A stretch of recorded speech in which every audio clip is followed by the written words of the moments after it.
Coming at you live from my home studio in beautiful La Puente, California. This is the All Dodgers Podcast, part of the Believe network of podcasts. What is going on, Clint Nation? On today's show, yeah, of course, we're talking about the Kiké Hernandez return, the reunion, the reunion. Kiké will never go anywhere again, it feels like. We also react to another busy day for the Dodgers, who traded away Manual Margot, Dodger legend, to bring back Kiké Hernandez. So Margot goes to the Twins. We'll talk about that return, how that deal all came together, a little bit about what comes next for the team, and we'll reset some nice, I guess, early-ish spring training rosterbation on today's show. First, I am Clint Pasillas. You guys see the name somewhere down here. Find me as Real FRG on the social media things if you want some occasionally lukewarm takes popping up into your threads there. But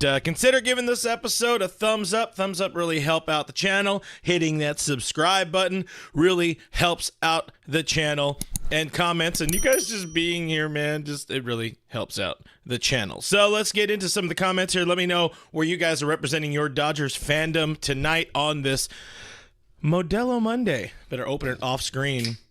I don't want YouTube to get mad at me. But what is going on? I did see our first comment of the night coming from our friend Showtime LA. Unless I misremember. Showtime LA flirt first on Clint Nation. So we'll do a little ta-da. BC's in the chat. DKM is in the chat. What's going on, DKM? That is the real Clint Black, if I'm not mistaken. Mr. John Rod 77 says third. We got C Bebop. I almost said Shabop, but C Bebop 5 says hooray for Kiké. So we got somebody excited for Kiké coming back. Mr. John Rod, I opened my beer. Haven't had any yet. Beer. I mean apple juice. Let's see. Mr. John Rod says, Dead Man Walking Margot finally got traded. Yeah, we'll talk about that in a second. Obviously, that was one of those moves I think kind of everybody saw coming at some point in time. I don't think the Dodgers really ever planned on having him for as long as they did, but we will talk about that in a second. William Andrews in the chat saying, what is up, chat? Yo, Clint, go Dodgers. What is happening? William Robert Loya is in the chat saying, hello, the real FRG. Yes, sir. How are you doing? Showtime LA is asking if I'm worried about Buehler's velocity, saying he's sitting in the 92, 94, but with the adrenaline, he should tick up like you suggested. So he said, I believe it was, Buehler was supposed to throw today. I haven't seen any footage or any sort of anything out of Dodger camp about whether or not he threw, if he did anything off the mound. I think he was supposed to face hitters. I don't know. I wasn't there. I did the video, the short video that dropped on Sunday about the Buehler news.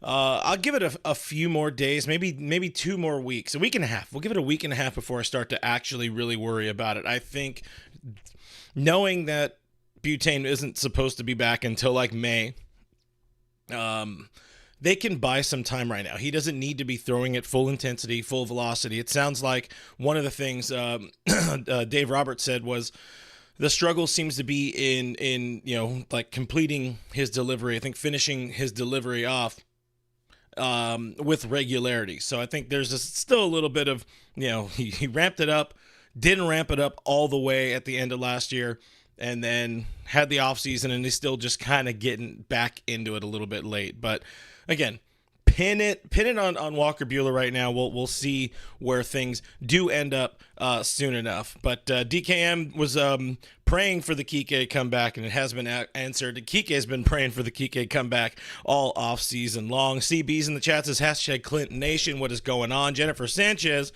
says Clinton Nation Station. We like it. We'll give that one a coin. Let's see what else we got here. Johnny Chingas says, ain't that the guy from The Notebook? Hey, girl. Sarah Morris is back in the chat. What's going on? She says, hi, everyone. It was a busy day for the Dodgers. I'm excited to have Kiké back. Yes, we do. Okay, so I mean, some folks have watched me for a long time. You might know I have a mixed relationship with Kiké. I have mixed feelings on Kiké. However, to blow my load on something I was going to talk about in a little bit, and I'll probably bring it up again. right now what this team is trying to do is improve on all of the margins on this roster, and Kiké better than Manual Margot. So in this situation where you're not relying on Kiké to be batting cleanup for you in a playoff game, as we've seen, in an elimination game, as we've seen in the past, that's not his job. That's not the expectation. That's not his role. Show up, be more versatile than Margot was going to be. Dennis Gonzalez asking, how am I feeling, Clint? I'm feeling good. I'm feeling like everybody should listen to Dennis and smash that like button. Voice is a little hoarse from screaming and drinking over the weekend, but we are feeling good. We're going to power through it. And I promise I will have a much sexier voice back later on in the week. But Val Reyes is in the chat. What's going on, Val? Kevin Uhas is in the chat saying it appears the Dodgers organization didn't love the outfield, and this was one of the things I've been talking about since the inception of this channel. Talked about it a few times with people like Jeff Snyder on the channel and all that kind of stuff. You did have some worry about that outfield, about the potential of that platoon going on in right field. Still kind of the same situation, but now there's more, kind of, in my opinion, maybe more clearly defined roles, with Kiké getting some starts in right, CT getting some starts in right or in left, however it ends up working out in that right field platoon. But I'm apparently in the chat. Let's see.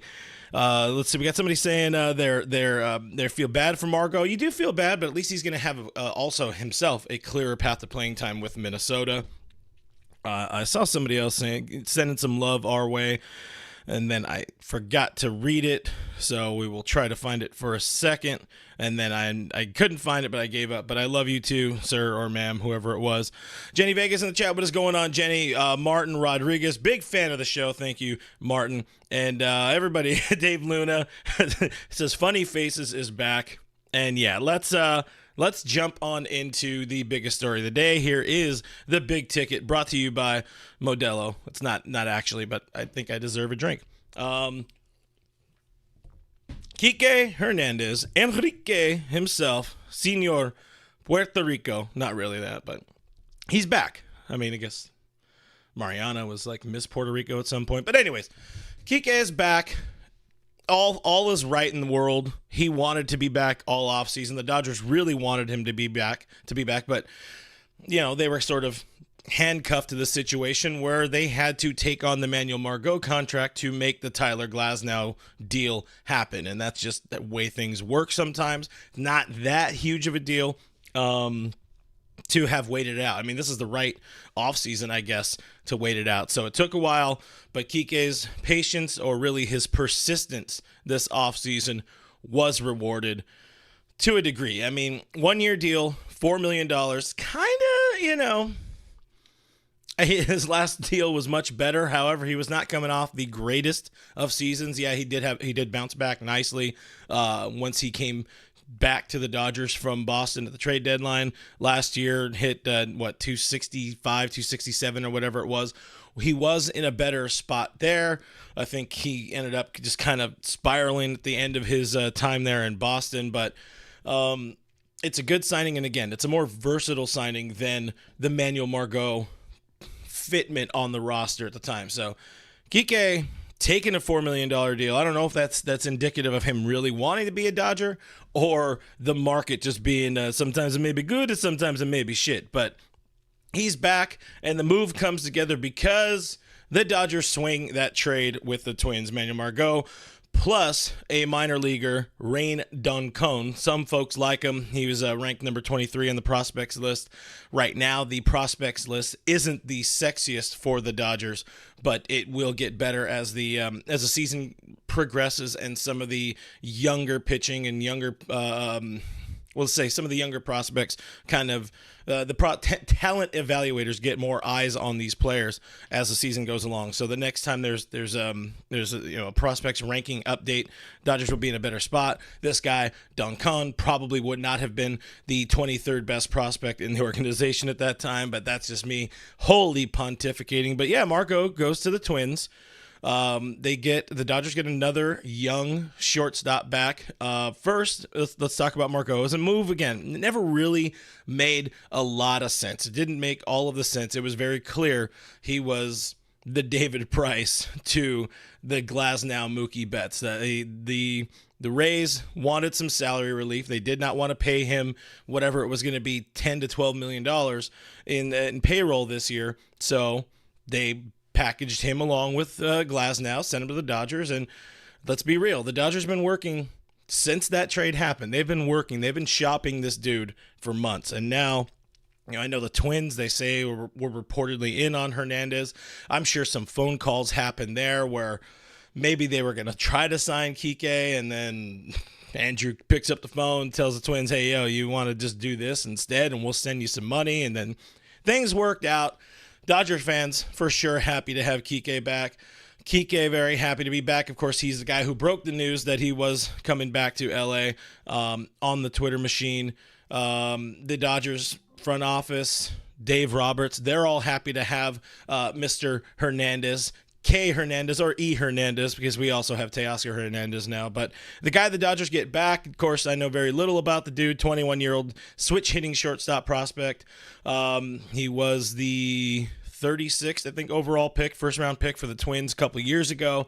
Plus defender, they say. I have not had the old peepers on the guy before, but more of that lower level depth for the Dodgers to keep building. This has been an exceptional offseason for, trading away assets that probably weren't going to help the club this year and getting some talent that could help in a year or two or three, whether it be at the big league organization or big league level or as trade bait down the road. So, cool move there. He's, you add him. They add Trey Sweeney this offseason. Of course, we've seen Trey Sweeney in some of these Cactus League games. And just already a great offseason for Andrew Friedman, Brandon Gomes and company.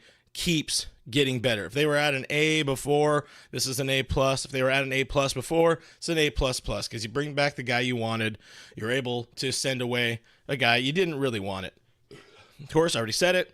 Dodgers are sending money, about $6 million, I think it was, to the Twins to offset that Margot contract. So they're paying him down to $4 million. So there's no cash savings for the Dodgers here. But overall, again, a good move for the Dodgers, a good day for the Dodgers, who also come from behind or come from ahead to win and beat the Rockies and remain unbeaten in Cactus League play. So before we talk about why the Kiké return is good or dive further into it, first I'll tell you, make sure you mash that thumbs up button, subscribe if you haven't.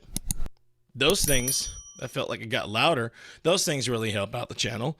And, drop them comments in there. Let's jump into the comments right now and see what is going on.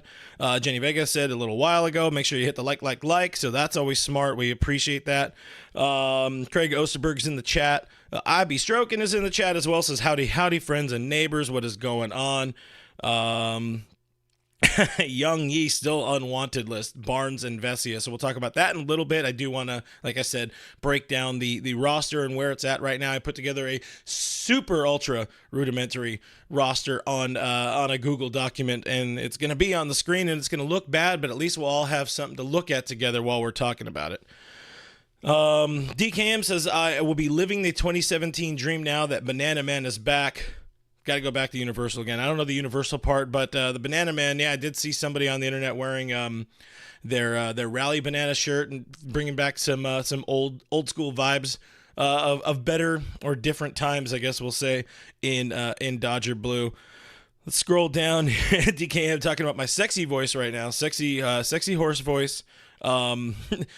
Vickez says it's the Barry White voice, and I can do that again. My darling, and that was really bad. I tried way too hard on that one, and this is why this is not a karaoke channel.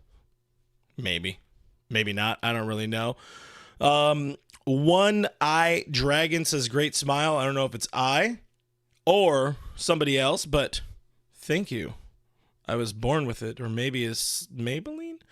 Kevin Uhouse says, where the heck is Diane? I know, right? What is going on here? Very rude. Let's see. John Rod says, smash the thumbs up button. Denny Cortez says, preview of Showtime tomorrow. So yeah, we should pin the Kiké talk for a second.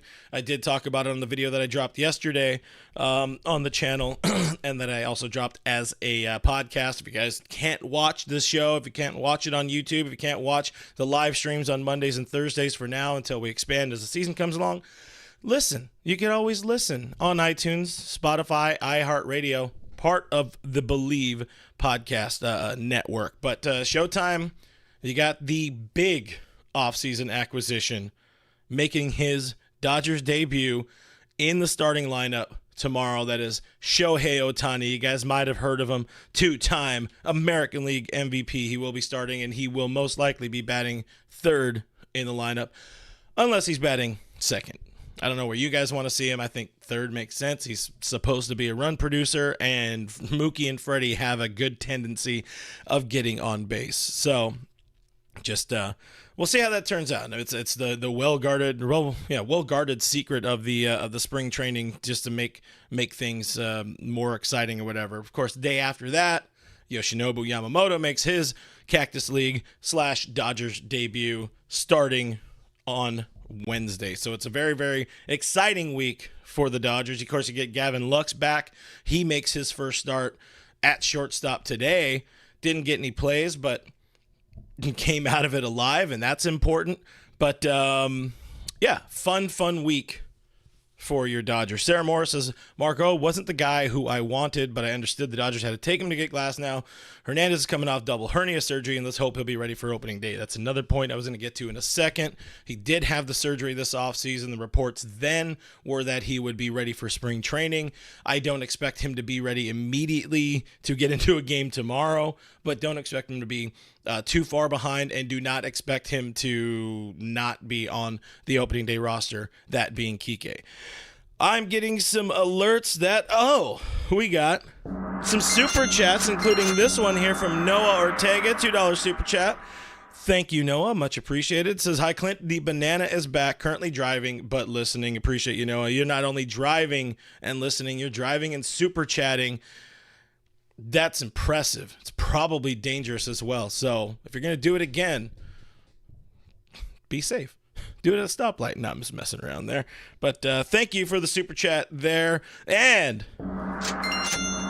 another fan favorite of the chat, IB Stroking, $5 super chat, adding to the Ohtani bobblehead fund. I mean, I'm afraid of how much a ticket might cost to get to a Shohei Ohtani bobblehead night at Dodger Stadium this year, but hopefully they add a few, because, I mean, there are just so many bobblehead nights at Dodger Stadium these days.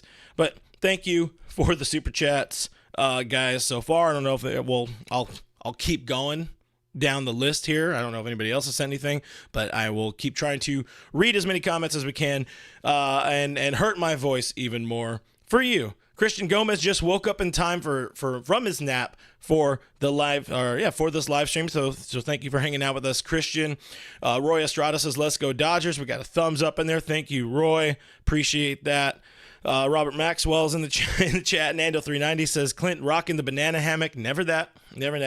I'm on those kind of like stretchy, almost slider undies. I don't know how to explain them, but very comfortable. Very comfortable. Not a sponsor. Robert Loya says, I'm bringing sexy back. Thank you. This is because I've been drinking. Johnny Owen says, Vargas destined for OKC. That was one of the first things. That was one of the very first things I was wondering or thinking. I think a lot of people were wondering when you did hear about the Margot thing early. And, of course, Kiké was not that far behind. When you heard about the Margot trade, it was like, okay, maybe this is going to open up some opportunities for Miguel Vargas. Maybe they already liked what they've seen from him very early in spring. But, what we're seeing out of guys like Jose Ramos, but more so Andy Pages, has been pretty exciting to see. But I think what they've always wanted was Kiké. That's what this team wants. Lucas Benitez asking, in my opinion, do you think Margot was ever going to make it to the opening day roster? I do. I mean, they were all the way in on him being one of the guys. What was his name? Brandon Gomes did talk about that earlier today. I'll scroll and find that. So what Gomes said about the situation was it just came down to a fitment issue on the roster. Not even an issue because, quote, Manny still fit really well. Kiké, we just felt fit a little bit better. Plus, we know what he brings come postseason time, hopefully in the clubhouse and all those things. So it really came down to the familiarity with Kiké Hernandez. He's been here, done that a lot of years with the Dodgers. And he has the ability to play the infield as where Margot does not. So I think that's really what it comes down to is that ability to play everywhere goes a long way. But thank you for the question there, Lucas. Jenny Vegas says the Dodgers are more complete, and I would agree with that. Let's see what else. I'm going to burp a little. Burp. And as we come out of a burp. I see a super chat from Teresa Gates. Just $2. There's no comment in there, but thank you, Teresa. Much appreciated for the super chat there. Vic is asking what I think Matt Kemp's role is going to be. I don't know. I really don't know yet. I'm just happy he's back in some sort of capacity with this team. They just call him an advisor, whatever that means. I'm happy. Let's see. I would read that comment, but I don't know how to Shinesti undies. I don't know. I got the one bone. I'm a big boy, so you know how it goes. Sarah Morris is very, very drastic changing gears there. Sarah Morris says Pajes has been fantastic so far this spring. Young He would take Ricky Vanasco over Vesia. Roy Estrada says Konnichiwa. Konnichiwa to you. And Richard Flores says $4.99 super chat. Thank you, Richard Flores, for hanging out in the chat. Says saw Barnes hitting today, seen better swings in a park. This super chat is worth more than the Rockies have spent on free agents this season. So we got two different parts of a comment there. Appreciate the super chat for sure, Richard. And it's we are going to keep. I don't know about rapidly, but man, is it getting harder and harder to be any sort of Barnes defender right now. And for some reason, I've taken the stance to be a Barnes defender this offseason or this whatever year. It's not making me look too good. I know he's not going anywhere, but still not looking too good to be a Barnes defender. DJ Jesse in the chat says, "What's up, Clint?" What's going on, DJ Jesse? All right, so let's move back into the big ticket, the talk here. So we got Kiké back. They trade away Margot. They trade away a minor leaguer. They bring in a minor leaguer. Why is the Kiké Hernandez return good for the Dodgers? We already kind of talked all around that a good little bit here, but what is the game plan in the outfield? Kind of figuring all of that. Let's first address why is the return good. It does add some, I'll call it career pop versus left-handed pitching. Did have a pretty significant fall off, did Kiké Hernandez last year. Of course, really, really bad before coming to the Dodgers. It was hitting, pretty close to 200. I forget the exact numbers. I think it might have been 220 or whatever it was. Not much better overall with the Dodgers, but still pretty serviceable. I think he OPS like 750 versus left-handed pitching. Career 801 versus left-handed pitching, and that's going to be his role. He's going to be that lefty masher as part of some platoon, and that's going to be fine. It's an important enough role for this team. You want to just have pieces that make sense, and as I already said before, Kiké Hernandez is it's even if it's monument or what am I looking for? Incremental, it's still a step up on the over Manual Margot. That's all you really want, is if you can identify some weak spots on the roster and maybe fix them or maybe help them a little bit. That's what you want to do, and that's what this team, this front office, that's what this organization has tried to do all offseason long. So you like that move. It also adds a veteran presence to the clubhouse. I did just see a comment here saying, where am I at? DJ Jesse saying he brings the versatility, the energy, the good vibes in the clubhouse, and that's what I was going to say. You have a veteran that he's been in this clubhouse a whole lot. He commands a presence in the clubhouse. He can have fun and get the job done for sure. Social media, again, is going to love him. Dodgers social media team is going to love having him and Teoscar Hernandez and Shohei and Yamamoto and all that. There's going to be a lot of things that will make us all laugh daily-ish around the Dodgers. Most importantly, though, with Kiké, because I don't care about somebody who has funny faces and dances around. I want production, or I want some sort of added value to the baseball diamond, either on defense, either on speed, either with the arm. Of course, we know his prowess as a two-way player, but it does add, just aside, it adds quality depth all around the field. It's another backup shortstop if you really, really need it. Of course, it's Lux, then Rojas, then probably Kiké, then CT3. You let Kiké catch if you really, really want a massive improvement over Barnes in the lineup, but or on the roster. But again, why? I want to pin it because I think I saw. Yes, I did. It was a bad transition there, but I couldn't pass a $9.99 $10 super chat from Roy Estrada. Thank you, Roy. Much appreciated for the $10 super chat. Make Barnes a coach already. Give the spot to a young prospect. That's what it said. The words got him the fingers. But yeah, I mean, that spot would be real nice if it was going to somebody like a Miguel Vargas. Add that in there, and Kiké can be the backup catcher. Come on, it can't be that difficult, right? Let Kershaw get over. He could throw to somebody else. He's a grown-up now. He'll figure it out. But appreciate the super chat, Roy Estrada, $10. Make you holler, my friend. Let's see, what else did I see? Almost. He is doing. Noah Ortega says another super chat. He's parked now. The important thing is very much parked while sending this $1.99 super chat. That's for worrying about safety. And, what they say, safety third here on the internet. But I forgot where I was at, so let's just talk about why Kiké over Margot. I already talked about that a good amount here. Gomes, the Dodgers just like the fit of Kiké more. They like what he brings to the clubhouse. Dave likes what he brings to the clubhouse. The fans seem really happy.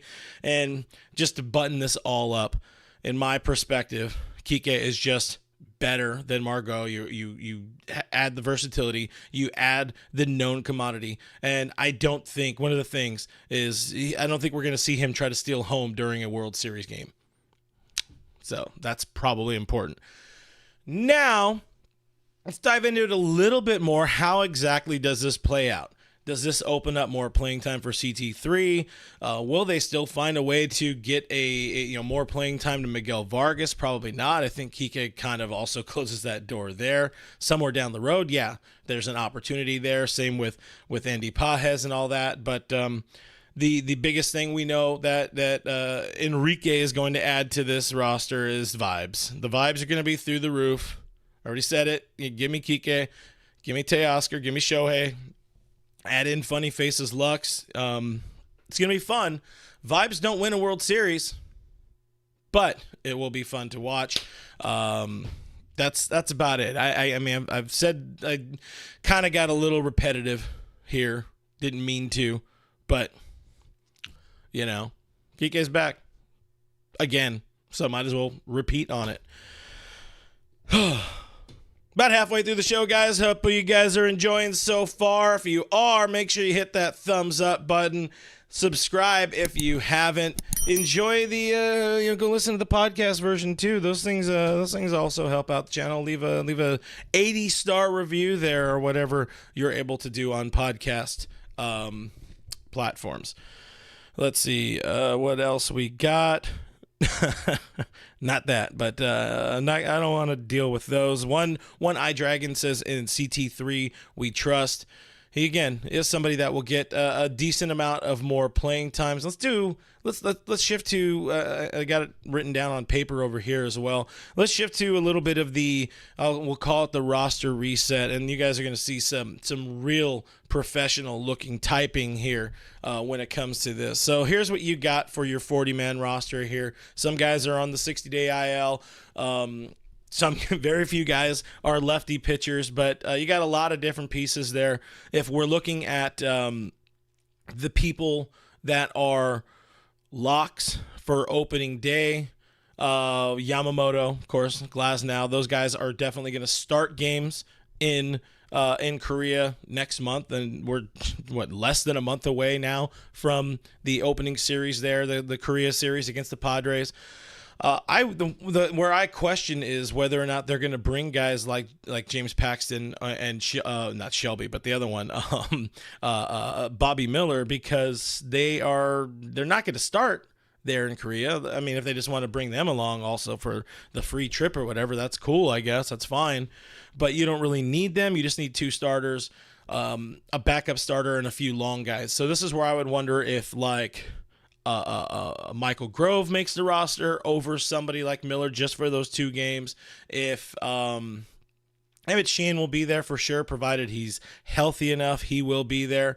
Gavin Stone is somebody who could sneak his way onto that 2-game roster there in Korea. But otherwise, most of the rest of the bullpen is pretty set. Matt Gage is another guy who could also maybe sneak his way onto the roster, depending on how he does this spring. But you got your Evan Phillips, you got your Joe Kelly, you got Brusdar Graterol, Alex Vesia, sorry guys to some folks out there in the chat, Blake Trinan, JP Fireeisen, and Ryan Brazier, and of course they really want, he's not on the 40-man right now, but they really want Dan Hudson to be on the roster. Maybe eventually will.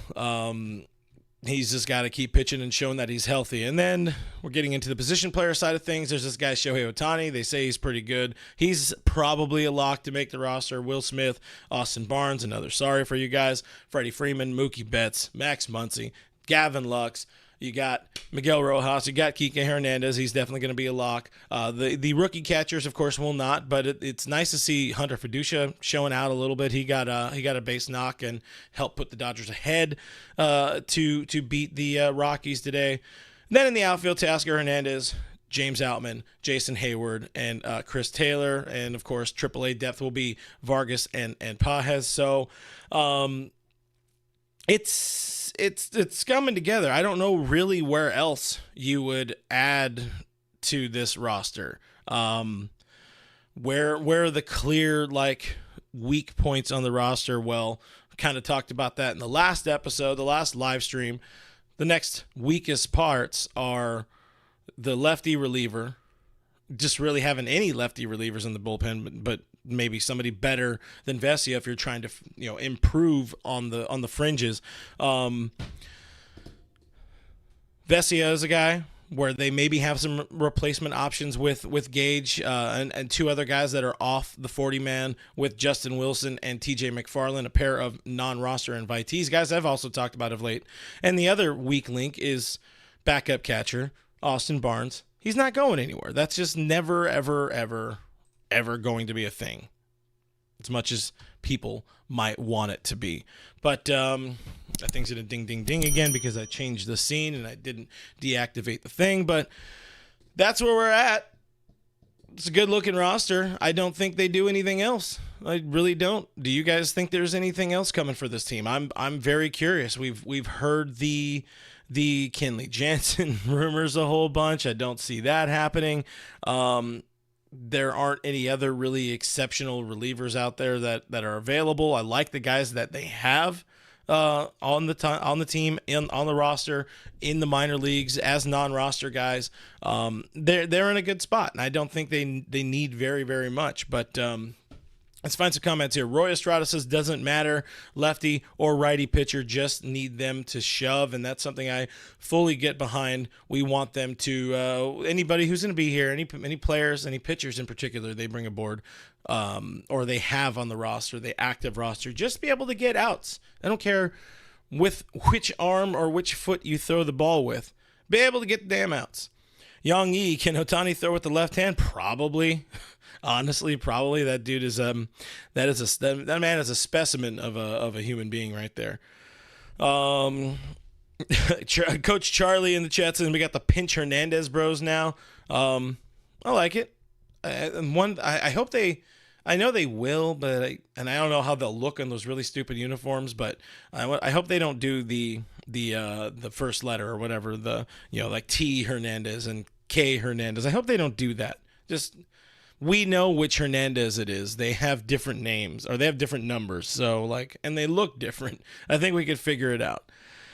Jenny Vega would like to see another starting pitcher. That one maybe would be nice. I don't know where you would kind of plug them in, just because we know at some point in time you're going to have a Walker Buehler, you're going to have Clayton Kershaw. At least you hope you're going to have those guys.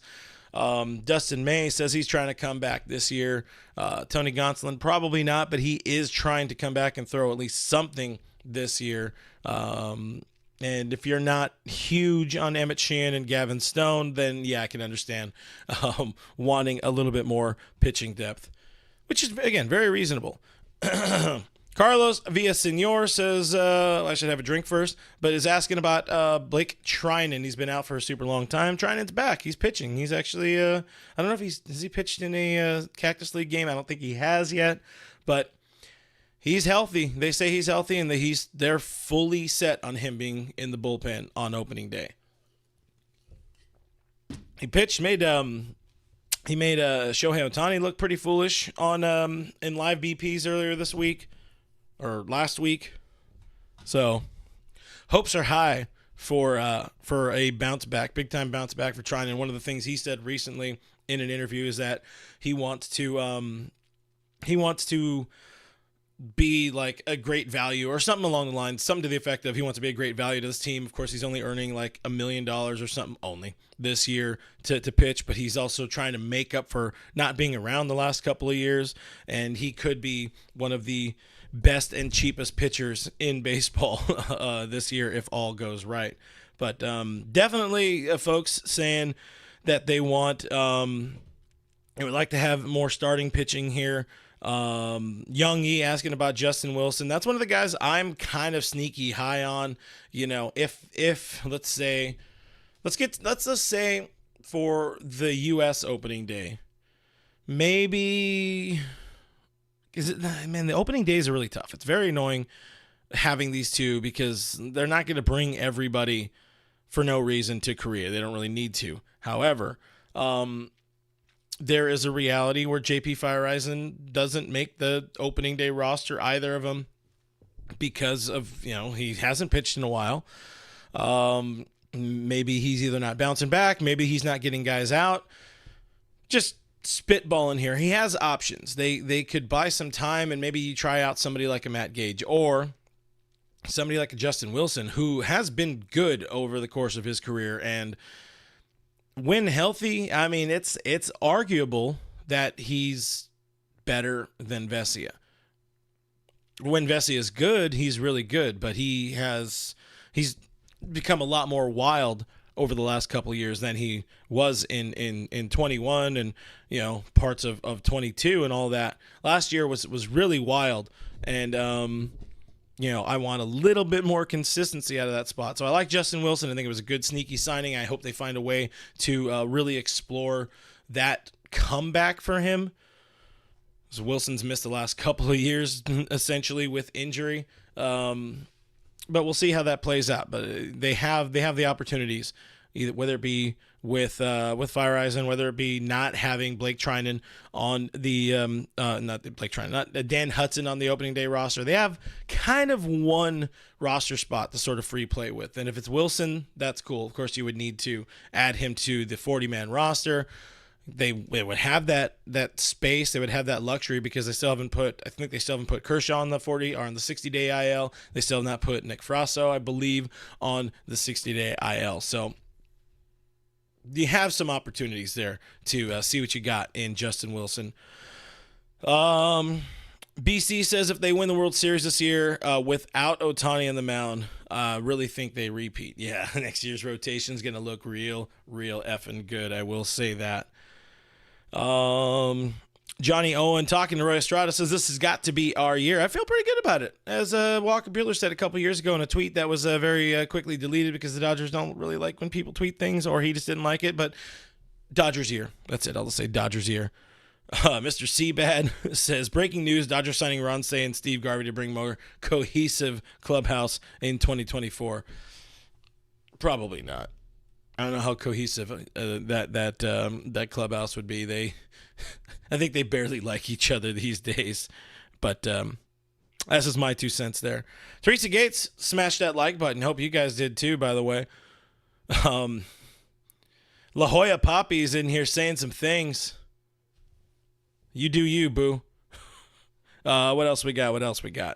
I saw that. I think I already read that one, so let me go back down here. Let's see. I see one iDragon wants the Dodgers to sign Jordan Montgomery. Johnny Owen doesn't want any Boris clients. Jordan Montgomery coming off a World Series, coming off a really, really good second half of last year.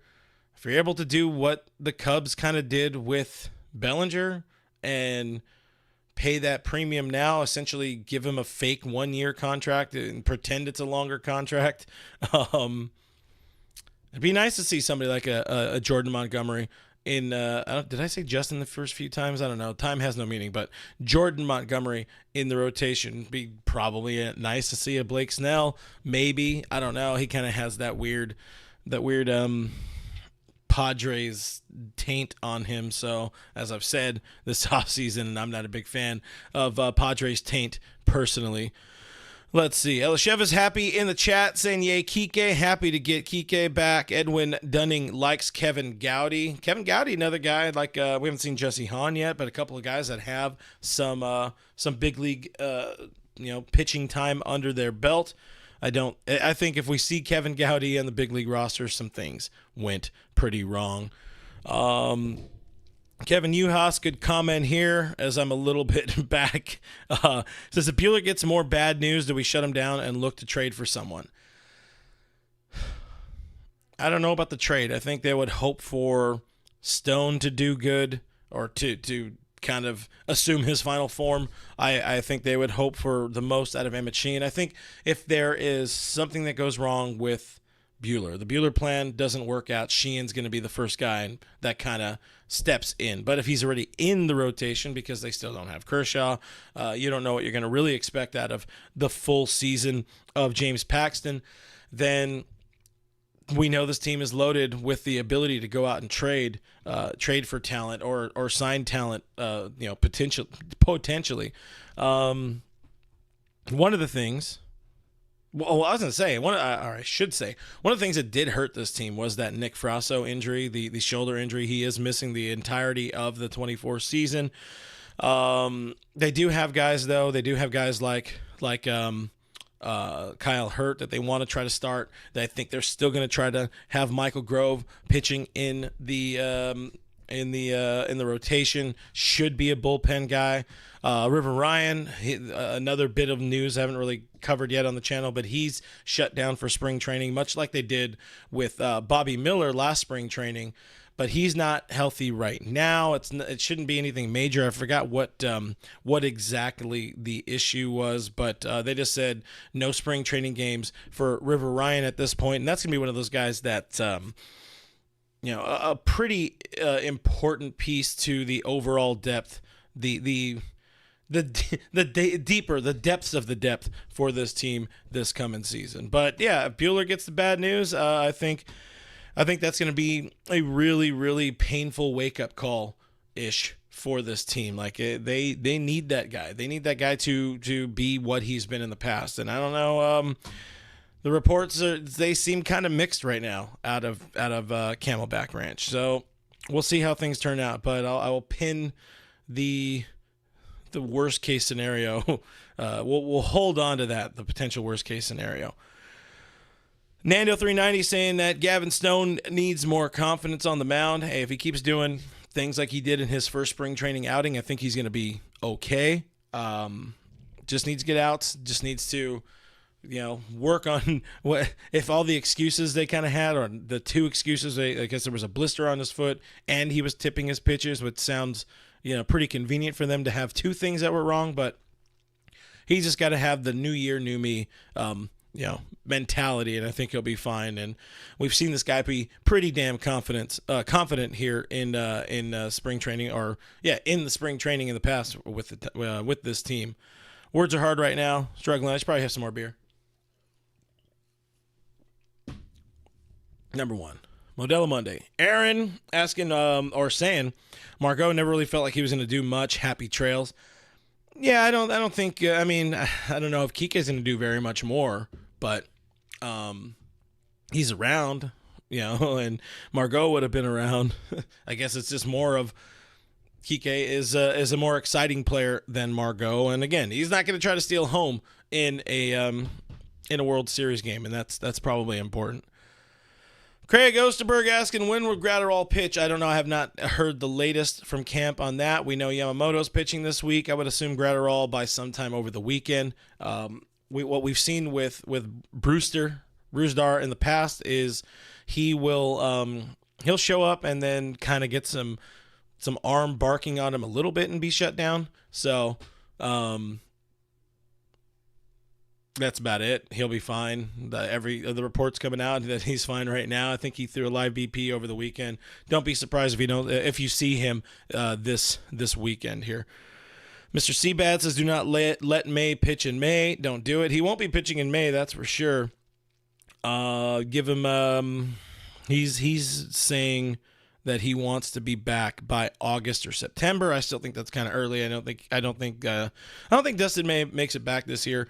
If he does, I argue it should be in relief. He did speak to reporters this week, telling Bill Plunkett in so many words he does not want to be a reliever. He would like to be a starter, and kind of the way he said it was like, I know I can be a starter for any team. So he's kind of throwing out there like, hey, you know what? They don't want me. Somebody will. Not to say they don't want him, but still.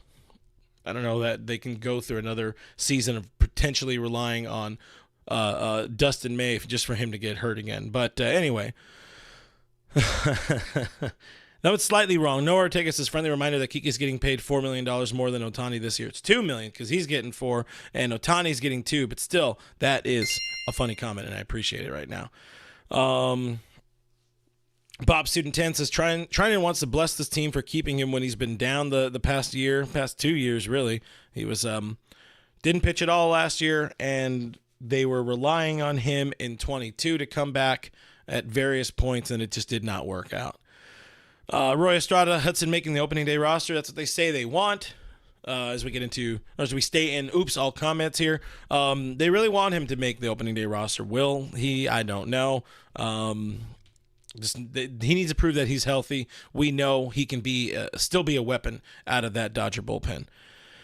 Clayton Lockhart, let's just hope Glasnow doesn't turn out to be Cinder Garbage reincarnated. I feel a lot better about Glasnow than I do about Syndergaard, but I know some folks were less than thrilled with that opening day starter, that opening Cactus League start. He, what's his name? I was talking about him, Glasnow. He said he admitted he had some nerves going. He didn't really have the best feel for the ball and all that kind of stuff. So I think he'll be fine. Doesn't need to be. I don't know. Like I wouldn't put him in the ace category. He's just got to be a really, really, really good number 2. Aaron making a prediction saying that Blake Trinan will be the closer. We got Roy Estrada saying Kyle Hurt is nasty. He is very, very nasty. Jenny Vega saying Vesia is not ready. Got carnivorous lunar activity in the chat saying it's a big day tomorrow. It is Shohei Day, bigger day tomorrow. I don't know what I'm honestly more excited about. I think we've all already seen so much Shohei batting practice. To be fair, we've also seen a lot of Yamamoto pitching batting practice and throwing bullpen sessions. I feel more excited to watch Yamamoto. I'm a pitching guy. I'm a defense guy. I'm a strikeouts kind of guy, both in game and watching him. Saying I'm bad at hitting. That's what I'm saying, guys. Did you see that motion? But I'm more excited for that. But I'm also very excited for both because Shohei and Dodger Blue just looks good. I wish it was in a better uniform, a better, the damn letters looked better. Nike, fix yourself. Fanatics, fix yourself. MLB, fix yourself. But either way, very, very exciting week. Like I already said, we got that. We got Yamamoto. We got Shohei tomorrow. Yamamoto Wednesday. Today was big time trade day, and also a huge step for Gavin Lux. We should probably talk about that a little bit. Luxy, he completes his first game, or he gets into his first game as a defender at shortstop. His first game since blowing out his knee, just 1 day shy of a year ago. So Luxy did talk about that. He talked about where he was at after the game and kind of his mental state and what he's doing to get himself ready and prepared for or I should really say it. Let me rephrase all of that. His goals, his hopes for the 2024 season. So let's roll that beautiful bean footage. Well, Gavin, just to get back out there playing at shortstop today, kind of just walk us through what it's like been coming back from injury and making that transition, being back into an everyday shortstop. Yeah, just like getting off the ball. I didn't get any action, sadly, but just getting off the ball, trying to read swings, all that, like change of direction, everything felt good, and that's kind of the last box I've needed to check off. So just getting past all the boring rehab stuff and actually just going out and playing baseball, it's been like therapeutic, like honestly. So it was fun to get back out there and play some defense. As much as today was probably a slower day defensively for you, was there something too about kind of having this as the first step back into what this year's going to look like for you? Yeah, I think hopefully Doc runs me out at shortstop as much as I physically can. So the whole goal is to try to play every day and be like Freddie out there and be a pain in the you-know-what to take out of the lineup. So my whole goal is to try to play as much as I possibly can. What has it been like just working, whether it's with Miguel Rojas or some of the coaches, kind of getting back to being that everyday guy? Yeah, totally. Miggy's helped me so much. Chris Woodward's been awesome. Dino, all our infield guys have put in a lot of time with me. So, those are guys that you definitely want in your corner and, to go to work with every day. So, it's been a good spring so far, just getting out there and doing it with those guys. I know a lot from our side is obviously a big day for you, for all of us, the fans. But for you personally, did today feel like a big step?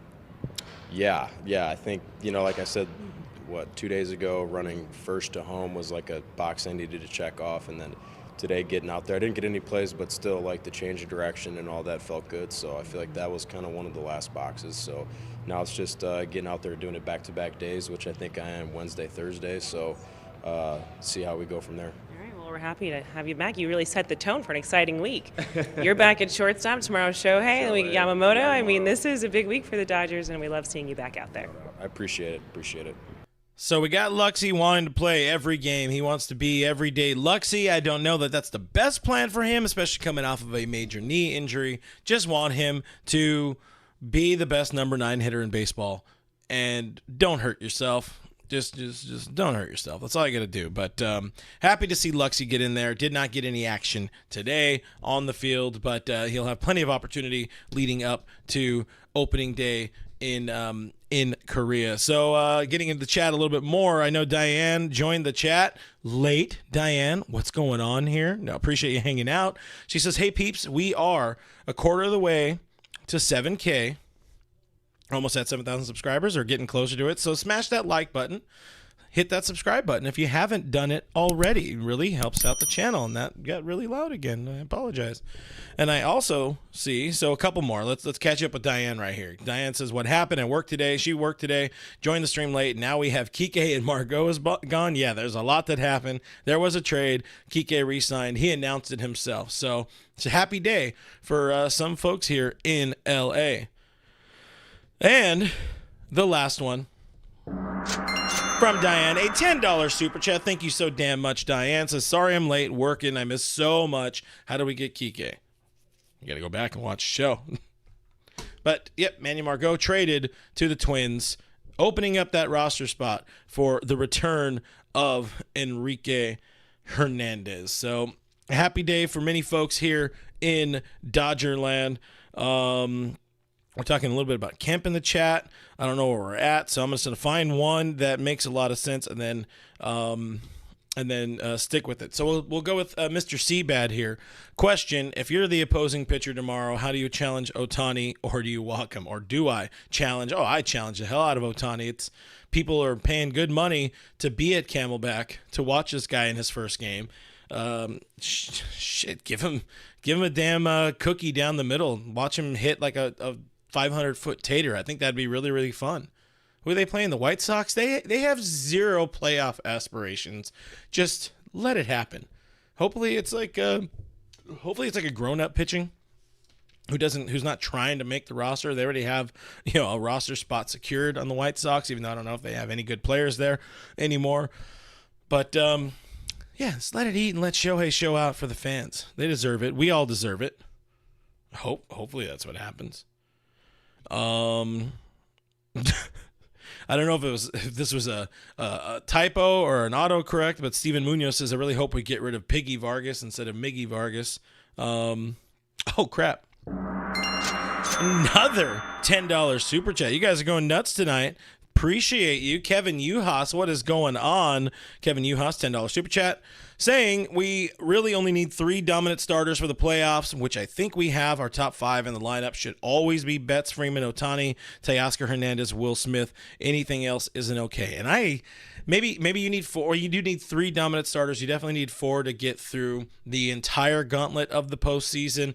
But aside from just having one more starter, I love everything you said there, and I fully agree with Kevin Uhas. And it's not just because you dropped a $10 super chat, but I very, very much appreciate you hanging out with us, Kevin, as always, and appreciate the super chat in there. But that top 5, I really do like it. The only potential thing is maybe, Muncy batting 5th and then Will Smith 6th, just to give it that right, left, right, because there's going to be right, left, left, and then right, just to give it that little sort of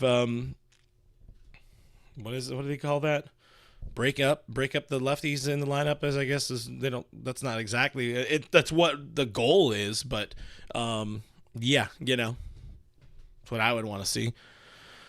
I just want to see any of these guys in the lineup already. Let's go. I want to see meaningful games. That's what I want. But I also like seeing super chats in the chat, so I appreciate that, guys. Just saying. Let's see. Diane says, when you're a mod, you have to watch a show twice because chatting with y'all, we miss a lot of the show. I appreciate our fine group of moderators here on the chat. I probably should add 1 or 2 more. But so far, these people have been crushing it, guys. Make sure you hit that thumbs up button for our mods in the chat, of which we got IB Strokin, we got Jenny Vega, we got Diane Schroeder, legends here in the chat. We appreciate the hell out of their fine work. And Aaron with a $9.99 super chat. Aaron Lavario. Definitely I did not add any. I gave it the least amount of inflection possible. But Aaron, wants a shout out to the band Striking 13 LA metal. It's a metal band, so we go metal a little bit. Sad note with the epi here with the SG. I broke a string. Hadn't played it in a little while. I decided to bring it down, dust it off, and fiddle around while editing a video, and my A string, she broke. So I got to find my strings. I don't know where I have any strings. There are no strings on me. But anyways, appreciate Aaron. There's your story also. Aaron gets a story time out of me and my guitar for his $9.99 super chat. So Striking 13 LA, it's metal. And side note, Miggy Vargas makes the 40-man by the All-Star break.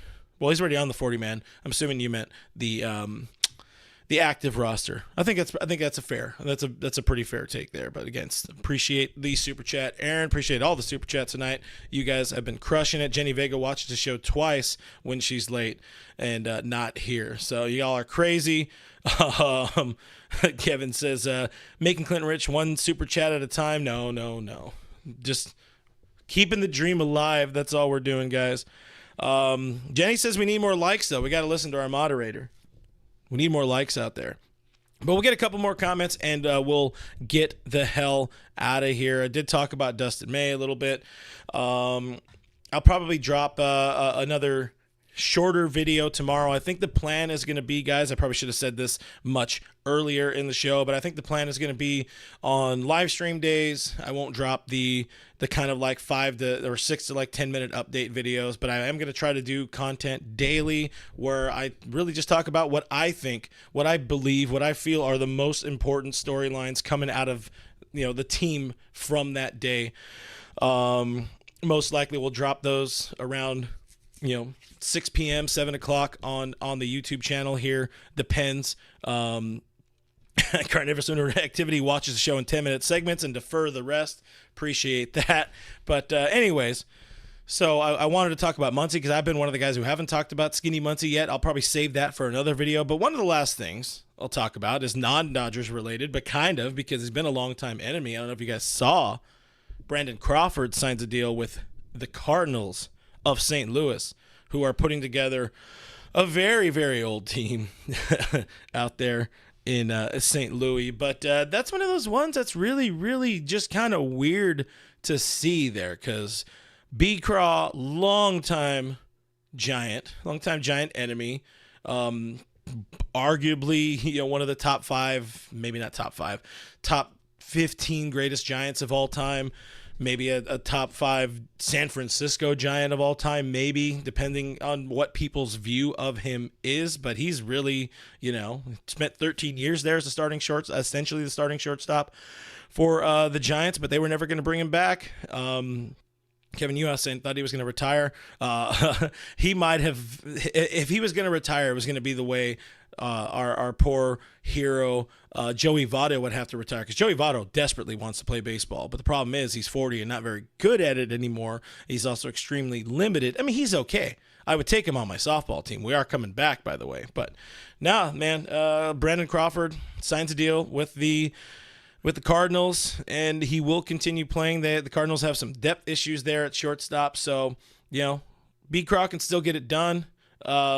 And one of the things that is kind of cool about this, he already got a hero send-off in his final game at Oracle Park last year, but I do love the idea of him coming back as a visitor, because that's just really, to me, that's fun to see. I love players getting their love, getting their comeuppance or whatever, getting the love they deserve from the fan base. So that's pretty cool. That could be pretty cool if and when if he's still on the roster and when the Cardinals make it to San Francisco this year. But it's probably one of the last things we'll talk about here on the show. Again, I'm going to be dropping more content, shorter content. As Aaron says, small doses of podcast is a good idea. So that's what I'm going to be trying to do more regularly, but we'll still keep the dreams alive here of being the best live stream on the internet. Maybe, I don't know. I try my best on occasions. At other times, I'm just here so I don't get fined. No. But appreciate you guys hanging out with us as always. You guys make the show. You guys are the stars of the show. I'm just hosting it. Ha, ha, ha. Shout out D-Mac for a terrible joke that I've always loved. But guys, thanks for hanging out. Thank you for all the comments. Thank you for all the questions. Thank you so damn much for the super chats. Thank you for listening. If you guys listen on the audio side of things, if you can't watch live, search All Dodgers Podcast with Clint Pasillas on iTunes, on Spotify. We are part of the Believe Network of podcasts. Consider rating and reviewing the show over there on your podcast platform if you can. It is showtime day tomorrow, as the people are saying in the chat as we get out of here. I'm Real FRG on the social media things. Follow me on those if you are so inclined. The links are in the description. Hope we earned a thumbs up on the way out, and I will see you on the other side. Okay, bye.